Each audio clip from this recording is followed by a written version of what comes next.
THA Talks, for free thought and open minds. And for freedom of speech.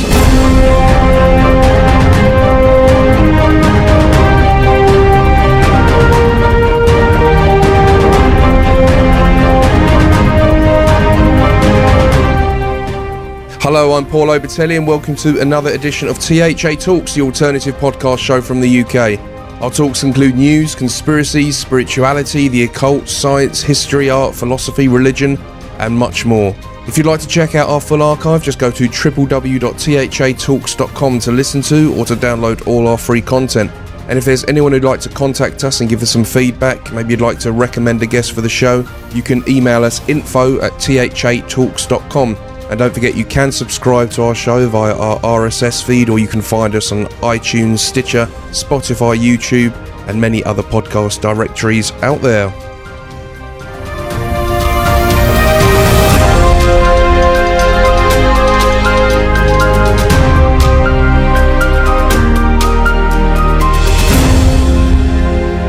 Hello everyone, and thanks for joining me. It's been a while again, I know. Got an interesting gentleman coming up shortly. He's been on the show before, way back in November 2015, edition 95, Terror Attacks, Hidden Truths and Global Agenda. We're going to be speaking with Nicholas Kollerstrom about some updates, some of his recent work, what he's been doing. Certainly known for his controversial dealings in the topics he goes into. Does some very interesting research, which everyone should also check and look into, like I do, and make your own mind up. And just a bit of thinking outside the box is what we like here, and always have done.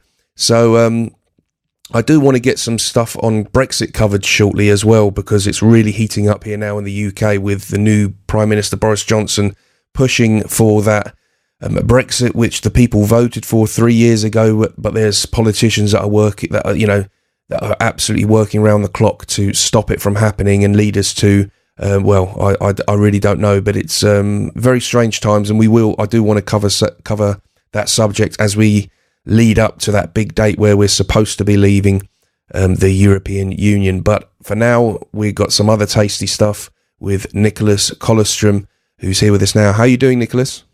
Hi there, Paul. Yeah, fine.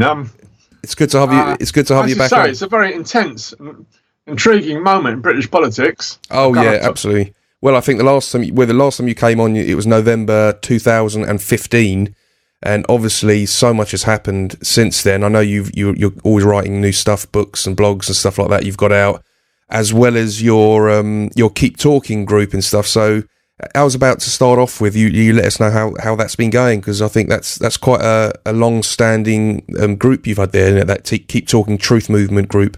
Let's hear about that, Paul. Yeah, well, it took over from the old 9/11 Truth group in London, which I think that was a wonderful movement. And by the way, I've got my book, Who Did 9/11? A View from Across the Pond, which is fully updated now. It's bound by Amazon, so it's a bit difficult to get, but I do quite recommend it. It's because I was a founder member of that old 9/11 Truth group. I always enjoyed hearing these experts wrestling with the question of who did it and why was it done and so on. And so I put it together. That faded out, and so we started a kind of group with a wider context called our Keep Talking group. It's a monthly group of looking at current affairs, but it's a sort of conspiracy club, and it's based on the concept that we need 9/11 truth to understand what's happening in our modern world. Yeah. Oh, absolutely. I think I came long time ago when early days of this group. I attended one of them, going back, and that may have even been beyond 2015, or maybe it was after. A long time ago anyway, and it's great that you're keeping it up. Hate Not Hope and Antifa try to ban our meetings whenever they find out where it is, or especially if my name's on the programme, that makes them sort of livid. Well, there you go, that's evidence it's a good group then, people. And our last meeting, I wasn't on the programme, we had a really good speaker, Israeli guy, pro-Palestinian, Miko Perez. Okay, I think I know the chat, yeah. And it's packed out, absolutely packed out, because he's such a popular speaker. And Hate Not Hope are furious about this, and they've announced they're going to do some big expose of it, so we're waiting to see what they come up with. It's quite amusing in a way. Honest bunch, aren't they? Hope not. Hate no hope. Whatever. I prefer your. You're absolutely right. They've attacked this show. David Parry, myself, in that whole exposing the alt-right shenanigans they done a few years back. It's just that they can't do thought. You see, and they get annoyed at other people who can. Yeah. Our group is people enjoy coming together, enjoy chatting about what's going on. And I think Hope Not Hate get livid about that. They just want their slogans, which always produce hate-inducing slogans. That seems to be what the loony left has come to these days, isn't it? Yeah, well, they're a Trotskyite crypto-communist group. Really, you never see them have a problem with the Antifa violence and all these people. They're quite happy and supportive of that. So it's pretty clear what they're really about. They're not innocent by any means, you know. No. Yeah. So when is this group? Can anyone come along nowadays, or how does it work? Well, we don't advertise it, you know, but you just, if you say to me you'd like to come, we'll send you details of our next meeting. Okay. It's just done like that, just by word of mouth. Yeah. I mean, it's not a secret group. We just don't advertise it. Well, it's a shame it has to be like that, doesn't it? That you worry about these groups like Hope Not Hate raiding a place just because they don't like what you're talking about. It's like being back in, last century when you had that kind of sort of authoritarianism going on. Yes, but we are putting up our website now. After years we thought we didn't want to do that. We've got loads of really good videos recorded of past speakers. Yeah. So we're putting it together as a website. Keep talking. So I hope that'll be of interest, yeah. Yeah, no, well, it does sound interesting. I'm sure there's some people listening who could be well up for that. I think it's about time I attended another Absolutely, one. Paul. Yeah, you'd be most welcome. Brilliant. Yeah. Okay, so I mean, one of the recent books that you've released recently is The Great British Skripal Hoax. Now, obviously, that's regarding the issue with the poisoning, or is it poisoning is the word, or poisoning of the Russian spy that was here, and his daughter. Now, that was obviously, it was in the media for quite a while, a few weeks, and it was the biggest story of 2018, wasn't it? But a lot of people, I mean, even we talk about conspiracy movement now. I just think if you just listen to people calling into shows like LBC and Talk Radio, people just don't buy it anymore. You heard May saying, "Oh, we have evidence," and it's like, "Well, show us the evidence then." Let's talk about this. What you've discovered in this book, revealing in this book. Then, so what's your take on that?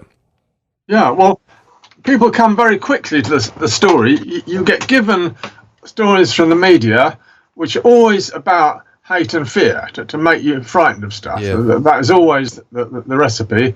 And the extremely chaotic way the Skripal story unfolded led some people to believe that it wasn't properly planned, because it was so sort of mad the way it all unfolded. I mean, it's in the context of wanting to build up a new Cold War with Russia, and we're as a major arms exporter, we always need an enemy, and Putin is a very sort of reasonable, cooperative sort of chap. It wanted to develop gas pipelines to Europe and so on. And it was quite difficult to cast him as an enemy figure, and I think this Skripal hoax has done an enormous amount to develop this new Cold War image, and it kind of follows on from the Litvinenko polonium story, alleged story. I mean, how it started? Well, state fabricated terror always has some sort of drill going on at the same time. Okay, so there was a big army army rehearsal around Salisbury Plain, how to deal with chemical poisoning. That had been going on for some days before March the 4th, 2018. Okay, and also what had been happening was a big Sky TV sort of spy drama involving Novichok. Right? Now, Novichok's a semi-fictional kind of substance. It's not on the OPCW's list of known chemical poisons. Okay, well, it wasn't on that list, so nobody's quite sure what it was. It was largely fictional, being in that TV program. It's a US-UK TV program, Sky TV, and around March the 4th, you were just getting the fiendish, wicked Russians poisoning people with this Novichok, and I think that so that kind of came into the real world from this TV fantasy. Okay, Yeah. And what seems to have been happening is that Sergei Skripal, is an old double agent. You know, he turned both sides, and a double agent, you never know when he's going to turn next. His daughter, his lovely daughter Yulia, was coming over to visit him, and was she offering him a trip back to Russia, because he no longer had relatives in this country, anything much to keep him, and there's a whole big disaster just unfolding with the Steele dossier. Okay, now Orbis, the Steele dossier is called Orbis Foundation, and that used the guy who was the handler of Sergei Skripal. What was his name? I forgot. Who also lived in Salisbury, and he was involved in the Steele dossier. This was a concoction to poison American politics with claims about Russian collusion, that Trump was some sort of Russian agent. Okay, Yeah, which has been dismissed now, hasn't it? It's been proven as dismissed. Yeah, but somehow the Democrats, they wanted this imaginary dirt on Trump, and instead of brewing it themselves, they somehow felt British intel was better than they were at brewing up lies, which is quite interesting. That they thought British intel could do it better than they could themselves. You know. Yeah. So I think one thing this whole drama shows is that British intel has got a reputation for being the best liars. You know, I think I feel it's something to do with the upper crust. Actually, yes, how much government has ascertained that and so forth, and as if it's somehow more credible. Yeah. So Steele made up this producer dossier, and people surmise, you can't prove it, that Sergei Skripal was the kind of Russian authority on Russian intelligence to give them a Russian angle on this story. Okay? Okay. So it's quite likely that he was involved in this Steele dossier, which was then coming apart. The whole concept of the Steele dossier was that Trump would not get in, and therefore he could be vilified. But he did get in, and he exposed the Steele dossier, and so Skripal was then in trouble. Mark Urbain, he was I think he was involved. He was also involved with this, wasn't he?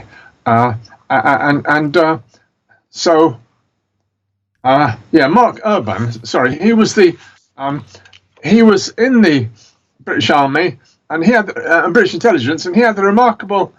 He started writing a biography and a whole account of the Russian spy story. Okay. Yeah. And he started interviewing Skripal for it, but wait for it. He started interviewing Skripal the year before. The year before it happened, and he kept rather quiet about this. When his book came out called The Skripal Files, that this whole thing had been. He was interviewing him before it happened. Anyway, the Sergei Skripal was in trouble. He was in a hot spot in Salisbury. He wasn't just living a quiet, retired life, which is what a double agent and what a retired spy is supposed to do. The deal is he got let off. He got let out of a Russian prison. The deal was supposed to be that he'd just live a quiet life after that. But it seems that he hadn't been doing that at all. So he got himself in trouble. And could he get back to Russia? That was the thing. So that was his plan then? Well, we'll never know definitely any answers, Paul. That's the trouble with a story like this. But his daughter may have come over, because they couldn't trust letters and anything, may have come over to talk to him about this.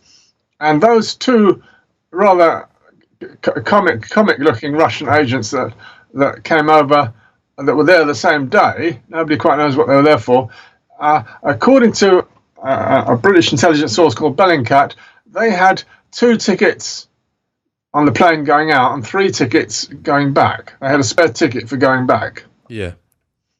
So the idea was, did they want to take Sergei Skripal back to Russia with them? Was that the option? So that is one possibility of what precipitated this whole thing. Okay? Yeah. And British intelligence couldn't possibly take the risk of them going back to Russia, spilling all the beans about the Steele dossier, which would have basically have got rid of all this hysteria and enabled Putin and Trump to talk to each other without all this totally poisonous British propaganda. Okay. Okay. Yeah. So he wasn't allowed to go back. So something happened to them on that park bench in Salisbury. We'll never quite know what it was, but that they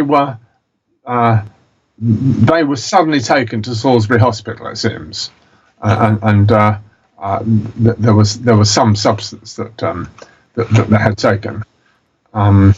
So, I mean, I know a lot of after this, you had a lot of global support for the UK. Not all of them, but a lot of nations in the United Nations that were saying, okay, yeah, we're condemning Russia for this attack. We're backing the UK. When no evidence was really brought out, was there? We didn't it's really amazing. see this. Amazing. Why do you think that's? They didn't have anything like a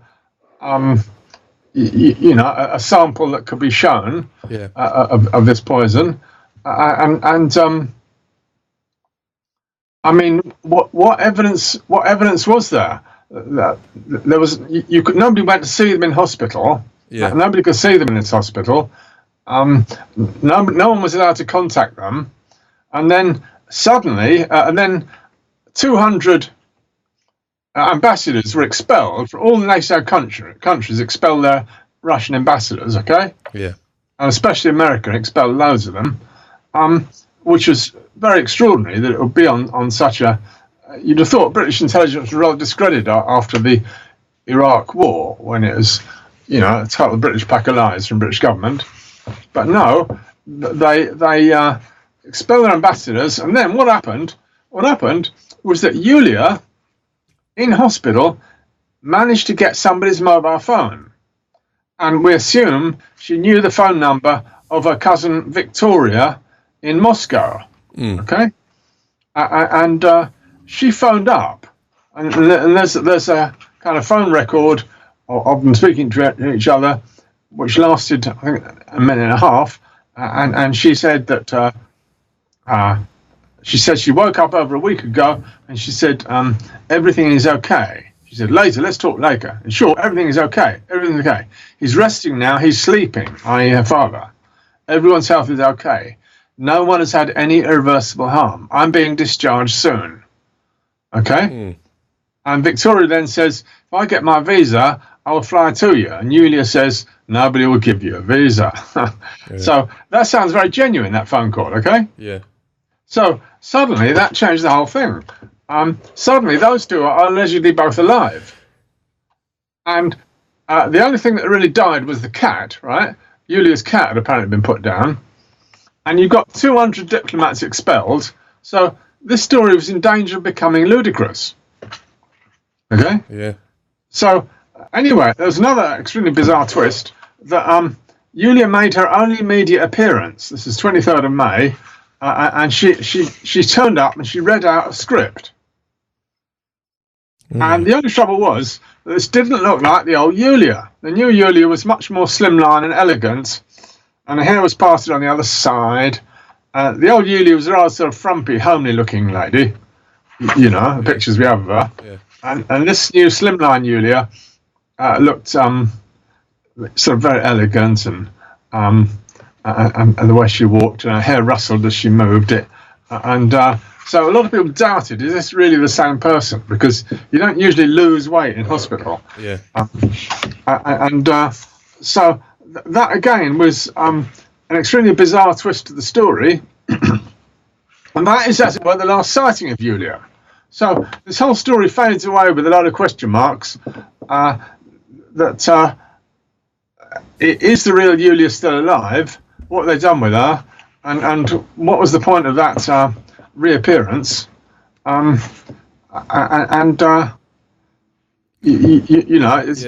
it's one of these stories that, because the events didn't actually happen as they're described, different storytellers put a different twist on it, and so there's no coherent meaning to it. Yeah, and they haven't interviewed Skripal himself.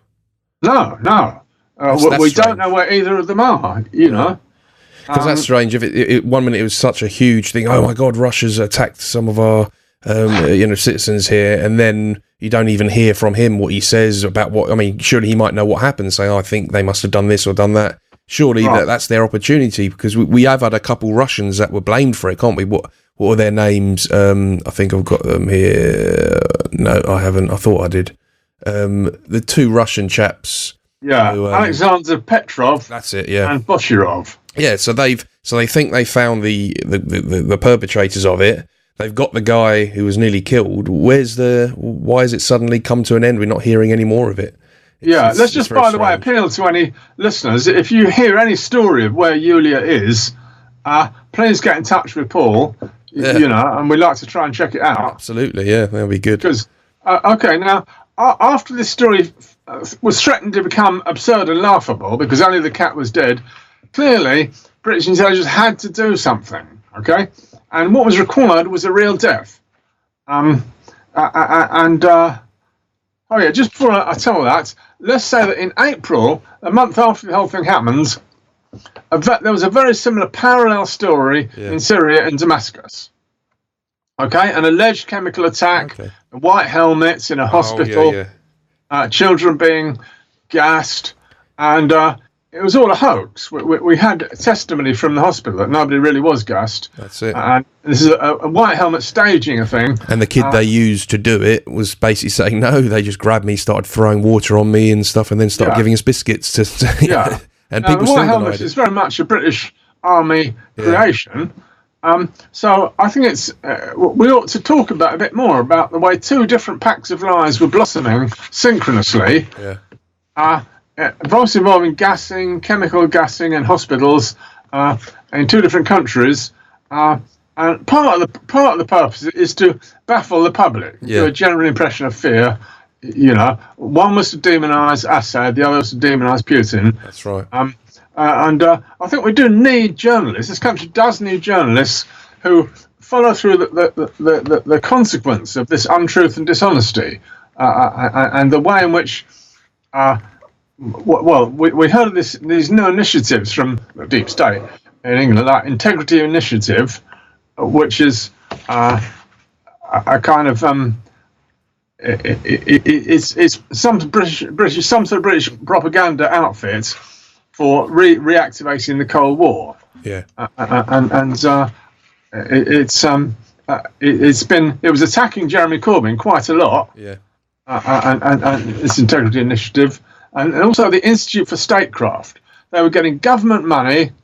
They were slagging off anyone who was not in Europe who was not sufficiently anti-Russian, and they were slagging Britain's the leader of the opposition, Jeremy Corbyn, which is totally beyond the pale. Yeah, they seem to. There's something about Russia that they just seem to want people to oppose and stuff. I mean, I wouldn't say I completely trust Putin. He's got his own agenda, as you'd expect. But to be honest, a lot of the time he just speaks common sense, and if he can expose our leaders with just simple common sense, then there's something wrong, isn't there? That's the way I see it. I'm a keen. I like watching Russia Today and the Russia Insider news website. Well, they'll challenge groups like the BBC, whereas the BBC never challenge RT. So there you have it right there. At least the RT, they'll pull their sleeves up and say, well, the BBC has said this isn't true. But the BBC never retaliate. It's almost like it's reluctant to compete with that kind of fake news battle. That's what we need. We need, pull their sleeves up and prove yourself, BBC. If you're saying that you're true, then expose RT. But they never seem to do that. No. Well, I think, in a way, especially if there's anyone anyone listening who's local to in Salisbury, local to this big hoax, it's people in Salisbury. You can make things happen. You can write to your local paper and demand some follow through. Like for example, let's come to the next bit of the story. There's a perfume bottle, which I doubt if it ever existed, and it's allegedly poisoned a lady called Dawn Sturgis. Now, that perfume bottle is allegedly full of Novichok. And this is a weird, bizarre story. Basically, they found there was this homeless drug addict who died. And first of all, they thought it was some sort of overdose. And they decided, oh, no, wait, maybe it's Novichok. And what happened was very strange, that it was in the house of Charlie Rowley, and he then went under. The two of them went under within a few hours of each other. And they both then went to Salisbury Hospital. Right. Okay, so this is rather similar to what happened to the Skripals. A couple go under, they go to Salisbury Hills, and they're there for a week or so. Dawn Sturridge never recovers, she dies. Charlie Rowley slowly comes round, has difficulty in remembering stuff, and stories are then put out about it.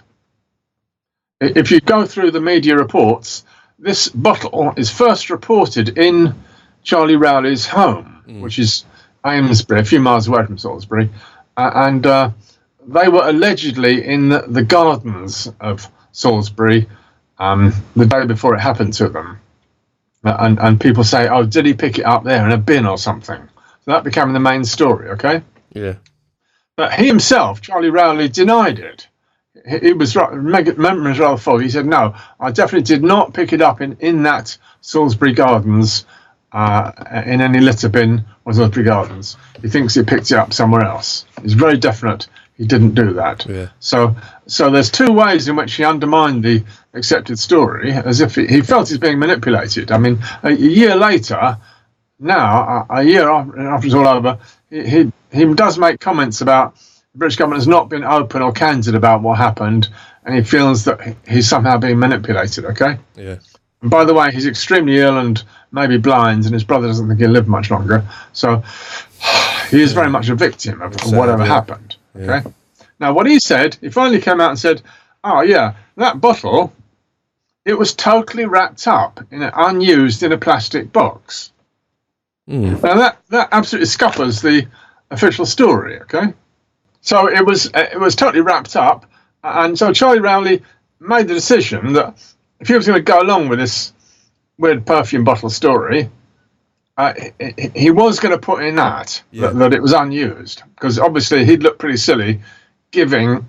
They wanted him to tell the story that he picked out a rubbish bin and it had already been used, and he gave it to his girlfriend and she squirted herself with deadly poison, which would make him look like a complete idiot, if not an accomplice to murder. Yeah. So he pulled out of that. He said, no, whatever this stuff is, it was totally unused, and it had Nina Gucci or something about a French perfume, and he opened it up, had to cut it open with a knife, and he then gave it to his partner.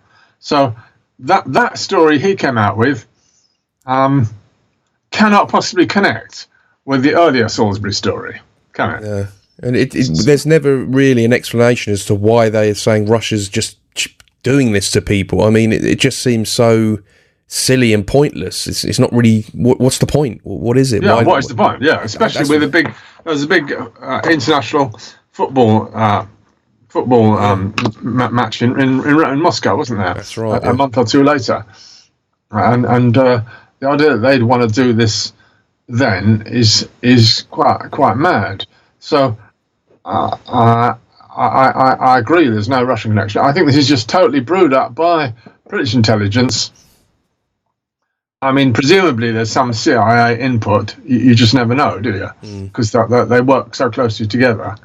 The places like the Institute of Statecraft are what's called mid-Atlantic. They're sort of NATO type outfits made to spew out hate-inducing propaganda and for example, attacking Jeremy Corbyn, viciously attacking him because he was rather doubtful about the Skripal story. He said, "Can we please try and get some evidence if you think Russia did this?" And occasionally, he does make himself useful, Corbyn, on occasion. Yeah, but the idea that he doesn't have integrity, that he's not acting on his own judgment, but he's a Russian stooge, I find that so objectionable. I find it totally sick, actually. Yeah. And that's what they try to pretend. Oh, you're just a stooge, as if Russia was able to pull strings in British politics, which I don't think it is.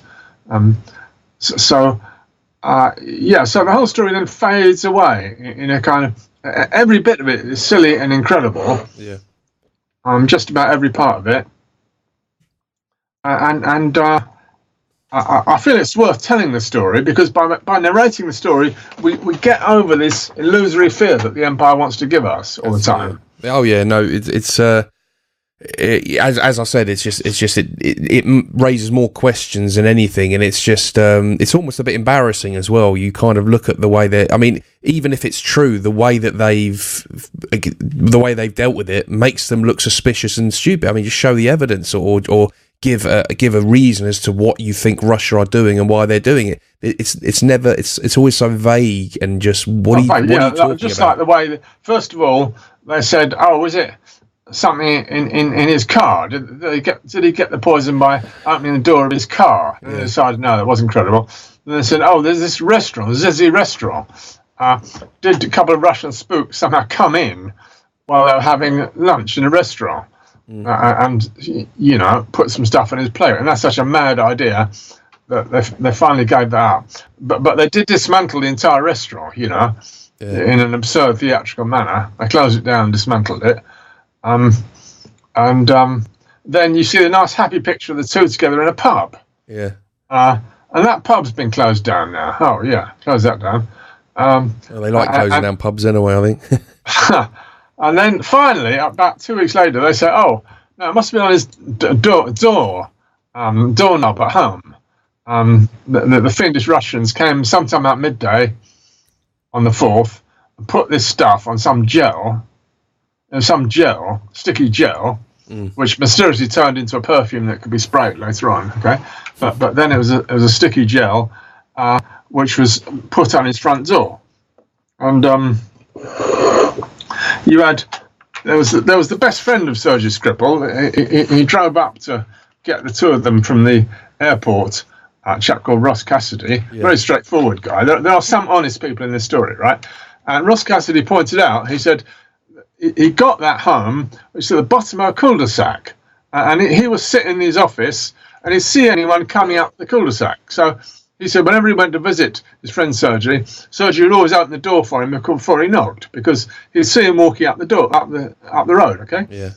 And that's no doubt why MI6 gave him that position there, because as an ex-spy, he wanted to be able to see anyone coming to visit. So the idea of those two strolling up in broad daylight and putting that stuff on the door handle is just totally bizarre. Yeah.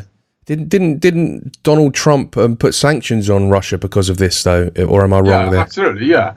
There was a mad twist to the story about dead ducks.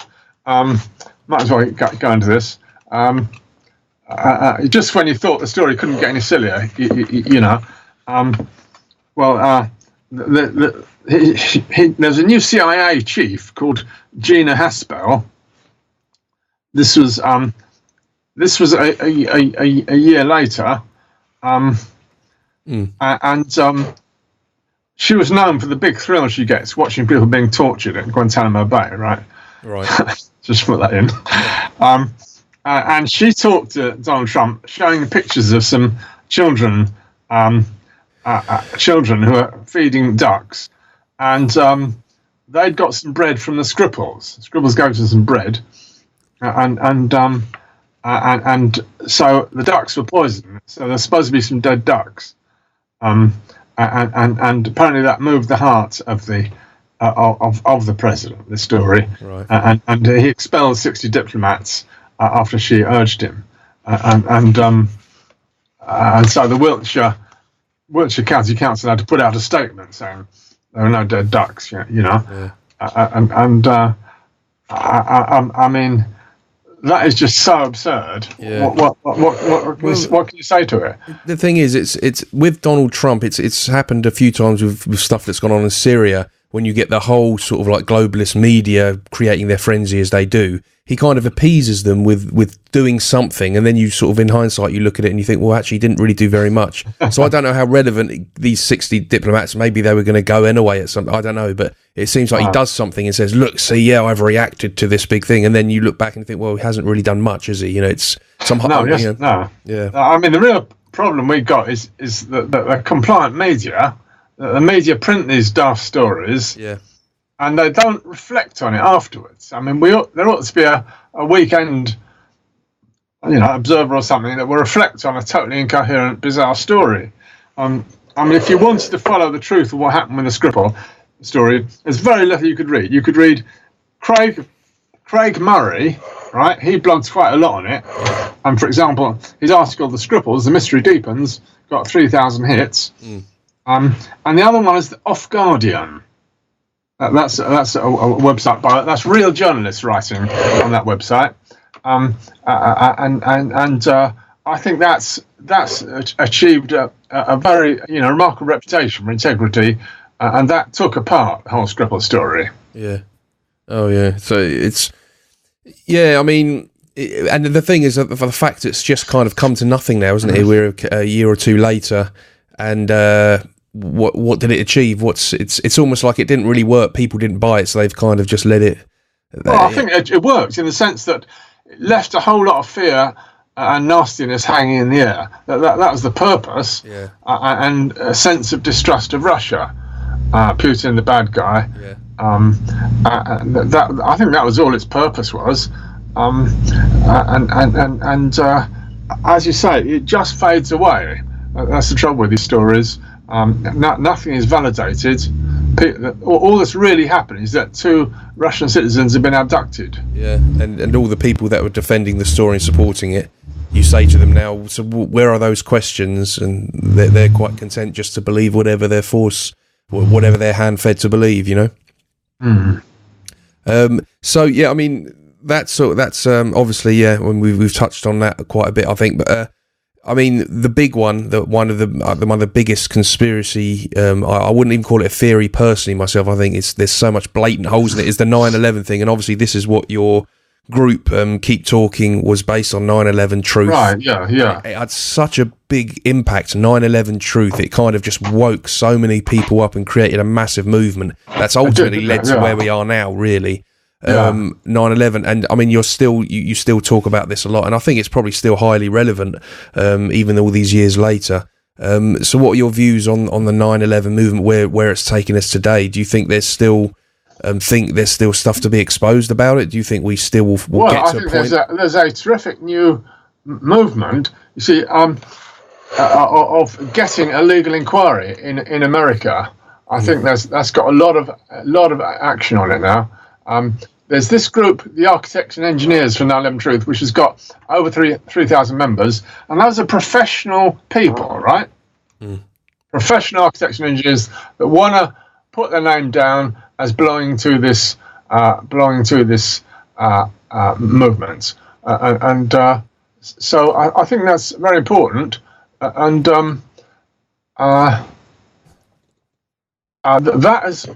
is last year. That allied with lawyers for reactivating the 9/11 story. They are putting a motion in New York for the whole thing to be heard. Yeah. And it looks to me like something is really going to happen.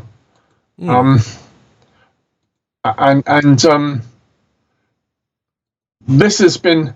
It's been joined. They've had a group of firemen joining this movement. Right, New York firemen. And these firemen are basically saying, "Look, there's something dodgy with this story. It's not true." Or what is their narrative? Yeah, they are saying that they. I'll just quote you what they say actually. This is Franklin Square and Mudson Fire District. They're the very people who were there at Ground Zero on 9/11. So that's what makes it so impressive. And he says, "We're a tight-knit community, and we never forget our fallen brothers and sisters." So they got really dead firemen from the 9/11 event. Okay, yeah. You better believe that when the entire fire service in New York State is on board, we will be an unstoppable force. So they are supporting the lawyers' initiative, and they've definitely said. So this whole initiative was committed to the following: the overwhelming evidence presented in this petition demonstrates beyond any doubt that pre-planted explosives and/or incendiaries were used and caused the destruction of the 3 World Trade Center buildings. So. That's a very firm statement they've made. Yeah. That And they say they fully support a comprehensive federal grand jury investigation and prosecution of every crime related to the attacks of September 11th, 2001. Didn't Donald Trump at some stage? I'm sure it was maybe before his premier. He said, we'll find out who really done 9/11." He sure did, yeah. You'll find out who really brought the towers down. That's quite a statement. Yeah, but it's signed. That's it now. I know he's got a lot of stuff to do, and I suppose that could really, sort of sidetrack a lot of other issues and stuff. But still, it's quite a statement, and it's 9/11. As I said earlier, it is such a huge event that changed so much in our world. I mean, a lot of youngsters that were born, they probably don't realise, but it did. It just pulled the ground from, and it changed the Western world. It really did. It certainly did. Yeah. Well, this Lawyers Committee for 9/11 Inquiry, it said, so there's this 3 different professional groups are now working together, which I think is astonishing. We need to realise this has never happened before in the movement.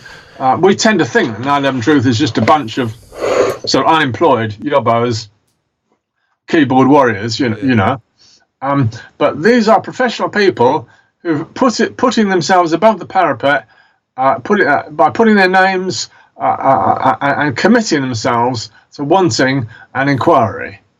And the other thing, I'm not quite sure how important it is, but a university report has just come out saying that Building 7 definitely did not collapse due to fire. Is that so? That's a fact, is it? Yeah, that's the University of Alaska report on Building 7, and this refuted what's called the NIST report. The NIST report was a sort of official cover-up saying that fire made Building 7, a few scattered fires in Building 7 made it collapse. This is the one, for any viewers, that collapsed at 5 o'clock in the afternoon on 9/11, right? Well, that's the smoking gun. Was the third? A lot of people, sort of average listeners, they don't realise the third building, how that fell, and that is even though the 2 big buildings, the main buildings, were the way they fell, were deeply suspicious. This third building, that is the real one that they can't. It's like, how the hell did that fall? You're too right. Yeah, that is the smoking gun, as you say.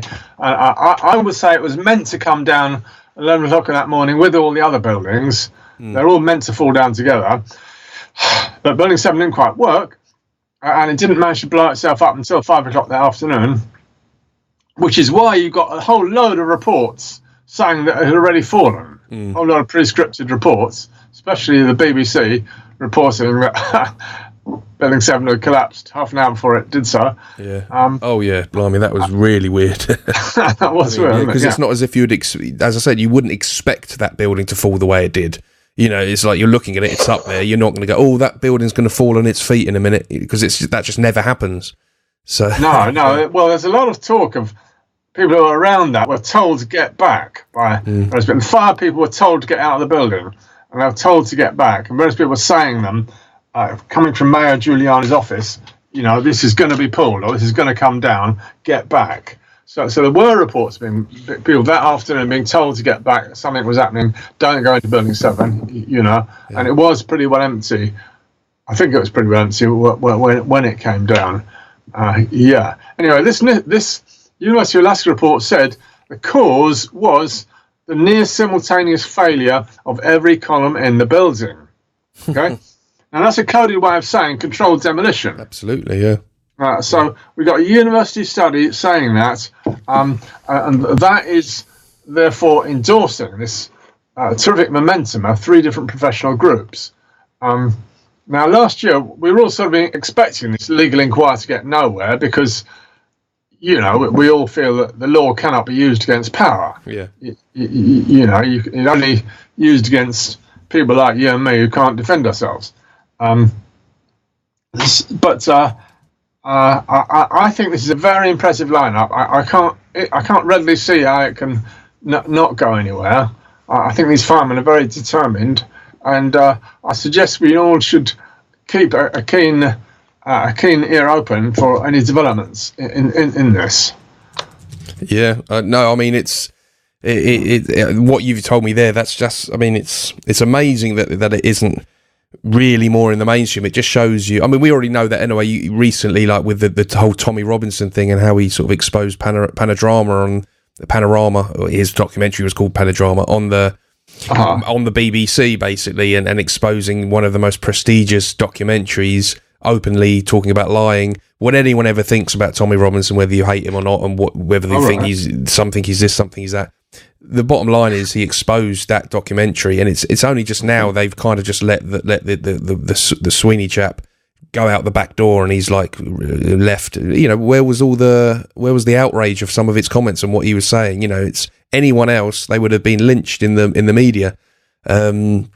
So we can see that in the media anyway, like the stuff, the mainstream media. It's just so plastic now, and will not touch on any news. I mean, some of the stuff you told me, that's big news. Yeah, I think it's partly that 9/11 is such a vast event. It's kind of beyond the ability for most of us to imagine such a huge thing as being pre-planned, and who could possibly plan it. And we still don't really know who planned it. The details. More and more is coming out. But I think it's terribly important for the human race, if it wants a decent future, to find out who did it. Well, I think it was. I'll give you a clue. It wasn't the Muslims. Yeah. Well, that's just. I mean, on this show, I'm always critical of how we're letting terrorism into the West, and that multiculturalism has a lot to answer for today. But that said, it doesn't mean that you just use any bit of fake news just to suit your narrative.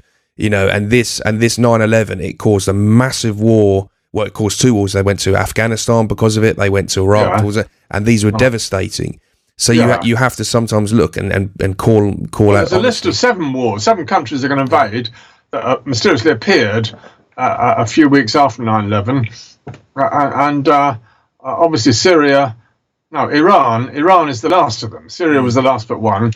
Then Iran is the last one, and they've been through this list. As if that was somehow determined. So it's a horrendous process. I think David Icke's new book's got a very good title. It's called The Trigger.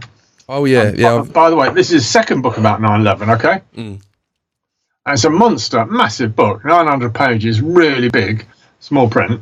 And I didn't think it would sell, I generally think he's writing too many books, Yeah. But get this. It's gone straight to Amazon #1 in the political science category. Good old Ike, and it stayed there. It stayed there. Yeah. If you just go have a look at Amazon, The Trigger, was it the deception that changed the world, or no, the lie that changed the world? And people are speaking very well of it. It's not often people want to get a 900-page book, so I think that's quite a remarkable thing that's happening. Yeah, I mean, I've been critical of David Icke sometimes. Like you say, I think sometimes he just regurgitates stuff and so on, and I don't always agree with his narrative on everything. But one thing I'll always say about him, he makes people think out the box. He makes people ask questions and breaks through the borders of not being afraid of what people think of you if you say things. So I'll always recommend some of David Icke's books for that reason alone. But I always say, just only go so far with it, because, I wouldn't indulge all the way, You wouldn't quite go to the shape-shifting reptilians from outer space. Exactly. That's my view of it. I mean, even that, I think that's a perspective that I think it's more of, rather than a physical morph into thing, I think what people may experience with that is like, well, what's the word I'm thinking of? Illusion. Your illusion, optical illusion you're seeing. But then again, what is an illusion? It's something in your mind. Maybe a way of avoiding talking about God's chosen people. Yeah. There's the Zionists. They still claim, they try to stop his meetings. They always queue up his meetings, and they say, "Oh, you're talking about shape-shifting, blood-drinking reptilians from outer space, but really, you're talking about us." Well, yeah, I mean, I think that's they've done that a long time. I don't think that's completely fair of them, because I think he does make an effort to distinguish what he thinks are the bad guys within Zionism, and that he's not referring to all Jewish people. I think he does that very well in his new book. He does do it very, and he's always maintained. He said, "Listen, I'm talking about," and this is how I see that. The whole Zionist Jewish conspiracy thing. Now, you can't deny that there's a massive issue with Zionism. Anyone that's just being honest can see that. But for me, I think sometimes with the right wing, what they do is they become a bit too three-dimensional about it, or it's these guys versus those guys. And I think it's more of a mystical. It's down to Abrahamism, like the mystical schools, the occult groups, the old. I don't know about the Freemasons today, but certainly Freemasons of the past. that practice this Abrahamic old, the secret societies, if you like, and that's I think it comes from them, because it's more than just a people. It's not like a bunch of people get round a table and say, this is what we're going to plot to take over the world. There's something very powerful about what it is, and prophetic. It's like this has been going on a long time, and it's for hundreds and hundreds of years, thousands of years. There's been this kind of thing, and I think it's more than just an ethnic group, so to speak. I think it's a religion. And we see that birthed in Islam, Christianity, Judaism, where there seems to be a genuine spiritual side to it, but also a very dark, twisted interpretation of it. And it's just this battle that we're seeing unfold at the moment. That's my take on it. That's the deep stuff, Paul. Yeah. But I think that's true what you said, and it's kind of the core mystery of our lives, really. That what is this power, and what can we do about it? And it's somehow getting more intense, isn't it? And anything with that darkness, it's anyone, but whatever group you are, you can be manipulated and controlled by that dark demonic presence, so to speak. Because I certainly think that whoever's controlling the world, whichever ones are powerful, they have a very demonic, evil part about them. And I think it would be. In a sense, I would say the people who did 9/11 are in control of the world we live in now. And the only way we can overcome that is by the power of truth, by ascertaining who it was who did it. That's right. And why is it that no politician in Europe will speak words of truth about 9/11? Why won't they? Mitchell was the last one who did, or in fact the only one who tried to in this country. Some people think his death's a bit suspicious. I don't know. But before him there was Cook, wasn't there? Robin Cook. Yeah. He then obviously bumped off. He talks about Al Qaeda. He didn't talk about 9/11.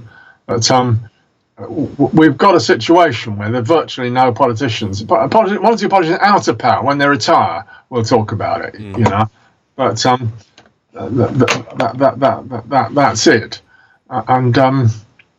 So that is the mystery of the century we're living in now. That there's the hidden hand. The hidden hand does these things. Yeah. Oh, I mean, it's been a long road from that point 9/11, and you've seen how things have changed so quickly. Like, it's almost like if you take Donald Trump, there's a divide. There's some people who view Donald Trump as just another person like Bush or Clinton and that kind of thing, and then you've got other people that say no, there's a change going on. So there's definitely a shift. I mean, I would look at Donald Trump and I'd say I can see why people think he's a neocon that's in the same basket as like the Bushes, even Obama, and that, just working in a different way. But then I can see that there's a change. He's kind of rejecting a lot of what was globalism before. So for me, it's not really a case. It's a case of is he controlled opposition, or is he genuine, or is it's these questions. But I just don't understand how people can't. Let's start getting pulled into the Trump derangement syndrome. That's to go on sort of perpetually. None of us know. He seems so much like an Israeli agent, doesn't he? Well, yeah. I mean, every never know. Every leader at the moment. Because there's just so much money behind Zionism. It's like whether it's the Zionists themselves, it's just the project is a globalist project. There's so much money behind it. It just seems anyone that's in control, there's just too much opposition for them to really completely say, we're. I mean, Trump has at times kind of stood up to it, but it's the same narrative. So a lot of people say, oh, he's a Zionist because he's done this and that, but you can't. When you're in that position, you've got to play ball best you can to get what you can get out of your 4 years or 8 years, and you're probably forced to play ball to a certain extent, But having said that, I'm not one of the I don't agree with what's going on in Palestine and Israel, but I do think there's two arguments to that. There's two. You get a lot of propaganda on both sides. You get a lot of the Palestinians, they're being genocide, and then you research and you find, well, their population's doubled in that time or something. So how does that work out? Oh, right. So I've heard that. I think originally it was something like 700,000, and now it's about 1.5 million or 2 million, or whatever it was. All right. Well, I'm sure you appreciate hearing that talk that Miko Peled gave to our group a few days ago. because he's very well informed on the whole subject. Yeah. I mean, as I said, my view is I'm not an Israeli, and I'm not from Palestine. I don't know why this subject is so strong in Europe. You know, I'm a European, and I guess it's there, so you have to deal with it. You have to talk about it in whatever side it may be. Yeah. But it just seems I'm getting interested in the historical side of things, Paul. 28 centuries ago, a land called Israel did exist for about 100 years. Okay, and it is a relatively small country, and south of it was Judah or Judea. Okay, and Judea lasted a bit longer. Jerusalem was in Judea, not in Israel. Okay, so Israel got wiped out by the Assyrian Empire, and then Judea survived for a bit longer.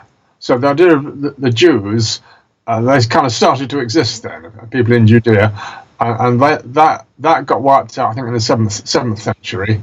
These are two relatively small countries that Israel lasted about 100 years. I think Judea might have lasted a bit longer. And after that, so initially their earliest texts were about the acquiring of the land of these two countries and the glorious heritage that made up the stories about Solomon and David and the Exodus.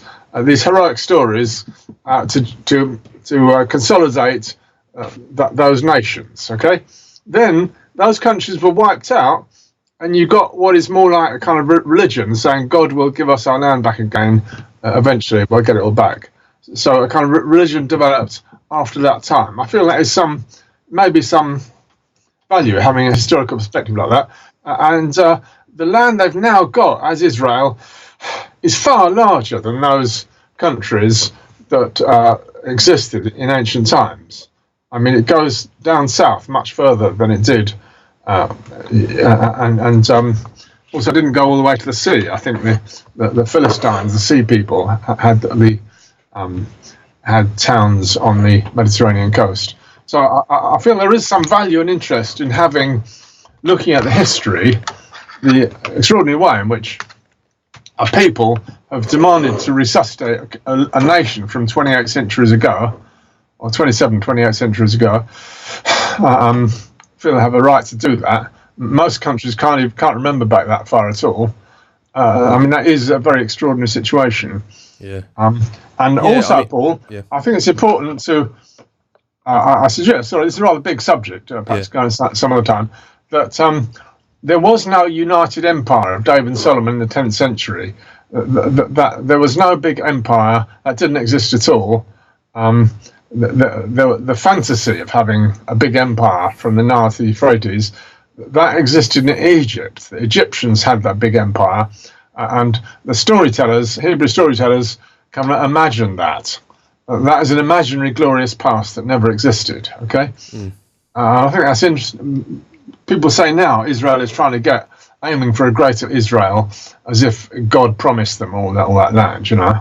Yeah. Well, this is just it. It's, as I was saying earlier, it's I'm not one of these. You get some people say, "Oh, religion, it's the cause of all wars and all that." I don't actually think. I think religion is something that's very important. My opinion. But I think what's always the case is there's always people who are like twisting religion for power, for their own agenda and stuff. And there's always a dark side to it and a good side of it. Yes, indeed, this is, right, too true. Yeah, I think what I'm seeing is so wrong when people are getting lynched for speaking out, like arrested for jokes or songs because it's anti-Semitic and this and that. And that actually, if anything, it makes it worse because it makes people start to resent. They think this is preferential treatment because no one else is going to be arrested if they sing a bad song about someone or if they crack an offensive joke. And that narrative is only going to just stifle. Provoke things even further. So make it worse. Yeah, I mean, we've got a reputation in this country of actually getting on quite well with Jews for quite a while. And there's a sense of tolerance, and they didn't used to have this strict clamour about anti-Semitism. I agree with you that it's Jews are generally far worse. Jews are generally quite IQ in the West, high IQ. They contribute. They don't sort of drag us down with unlike some sort of immigration we've been getting into Europe recently and stuff. So there's there's grounds there for diplomatic relations, and there's always differences and stuff, but it's been managing bad. I mean, even stuff like Hope Not Hate, they won't attack other aspects on the left for being so supposedly anti-Semitic themselves, you know what I mean, and having problems with Israel and this kind of stuff. So they cherry pick who they're going to demonise with it all, and yeah, I certainly do. Yeah, there's a chap, Peter Gregson. He was in this Labour Against the Witch Hunt thing, which is objecting to this, what you're just saying, right? Objecting to all this anti-Semitism nonsense, which my feeling is it didn't really exist in the Labour Party at all. And Peter Gregson came to our group, Keep Talking group, to tell us about it, right? Yeah. Next thing he knew, he was expelled from that group, Labour Against the Witch Hunt, Blimey. because he'd been in the same room as me. And I hadn't met him. He didn't say hello to me. I just listened to him talking. And next thing you know, oh, bloody hell, it's like McCarthyite mentality of that as if they're trying to make out that our group is somehow, I don't know, far right or something. Yeah. Which isn't at all. It's not a political group. They've done that with David Parry's extremist club as well. They sort of made out that he was a Gestapo. And that and to be honest, although David Parry was getting very sort of tired of organising that anyway, because it'd been going for 3 years and it was generally hard work, and I think that's generally really why he knocked it on the head, at least for the time being. But they certainly didn't make life any easier for him at that time, and it's a shame when it came to an end. Oh right. Yeah, but hopefully you won't follow. I mean, I think David will get something going on again, because free speech, we should never ever let it go. And as I said, there's more than enough space for some diplomacy in the West. It doesn't have to be a big fight. It's that you just point out the problems and have an open talk about it, and that's how you make progress, isn't it? That's the way I see it. Yeah, we've got to believe some way of resolving conflict without these horrible pointless wars. Yeah. Somehow we've lost a responsible media. That's the terrible thing. Yeah. Media, people to grab papers, people do want to be scared. That's the trouble. If you just say we're all having a good time, people won't want to buy a paper to be told that. Yeah. So perhaps that's part of the problem. Yeah. Yeah, well, I mean, we're sort of pressing to that time now. Is there anything else you'd like to add to let our listeners know about before we tie this one up?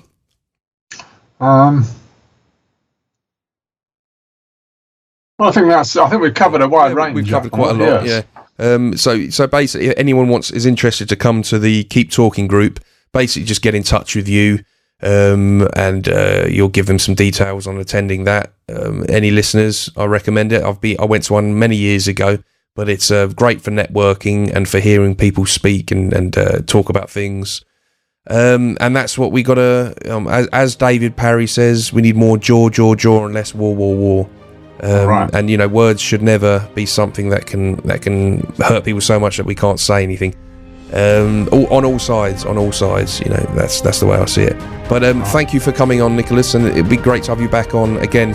Hopefully not as much of a wait as we did since the last time you were on. Yeah. Okay, Paul. Cheers. Thanks very much. Bye. Bye.